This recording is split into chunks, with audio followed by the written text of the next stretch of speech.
C'est Mamadou Seydou Souano, le fondateur du groupe scolaire privé Excellence de Boké. Bon, l'agression de ce matin, nous avons été vraiment surpris dans la mesure où on était en pleine cour à 9 h. Nous avons constaté l'envahissement des élèves de Nema et accompagné des jets de pierre. Donc cela a créé vraiment beaucoup de piscose dans l'enceinte. Alors nous, on était surpris. Et sur ce, les constats déjà, et nous avons enregistré des cas de fracture. Donc déjà, on peut parler d'un élève de la 2e année qui a été fracturé. Et aussi, également, il y a une enseignante qui a eu aussi des coups de blessure. Et sans compter des dégâts énormes au niveau des toitures. Parce que pratiquement les tôles sont endommagées dans l'ensemble concernant tous les blocs. Et sans compter également le portail que vous voyez. Et d'autres dégâts également au niveau des hommes, parce que là, et nous attendons la remontée des informations parce qu'on était sortis dans des difficultés.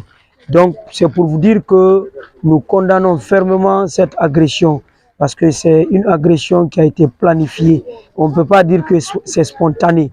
Déjà, d'après les informations reçues, et ils ont fait l'entretien autour du mois de Nema, et planifié pour aller cibler les écoles. Donc c'est ce qui est vraiment marrant, parce que c'est une grève, mais la grève n'est pas synonyme de violence, étant donné que nous sommes des écoles privées, nous n'avons rien à voir avec cette grève, c'est un bien privé qui est là. Donc sur ceci, on vient nous agresser dans nos propres installations et en causant des dégâts énormes.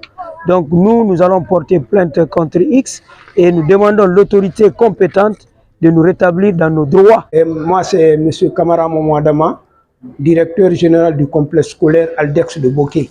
Nous, il est très difficile d'expliquer parce qu'on ne s'attendait pas.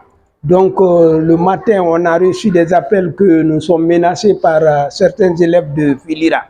Donc dès qu'ils ont bougé, on a reçu des appels.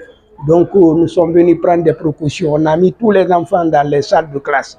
Après, on a appelé la police, mais malheureusement, ces élèves-là étaient arrivés avant la police. Donc ils ont commencé à jeter des pierres, casser nos vitres. Nos élèves ont voulu sortir, réagir contre, mais nous n'avons pas accepté. Nous n'avons pas accepté. On a enfermé tous les élèves dans les salles de classe. Par après, on a envahi, c'était trop, ils étaient très nombreux, on ne pouvait rien. Donc, ils ont cassé nos vitres, ils ont blessé certains de nos élèves, surtout des vitres. Assez de vitres que nous n'avons pas compté jusqu'à ce moment-là. Je pense qu'on a compté pour le moment 10 vitres. Nous, immédiatement, on a informé nos autorités et ils sont venus se présenter ici. Quelques actes même étaient passés devant eux. Donc, voilà nos précautions. Maintenant, nous jugeons nécessaire de libérer les élèves pour le moment. On va voir la situation, ce qui va se passer. D'ici demain, nos élèves seront informés s'ils doivent venir ou pas. Parce que la cause là ne nous intéresse pas tellement.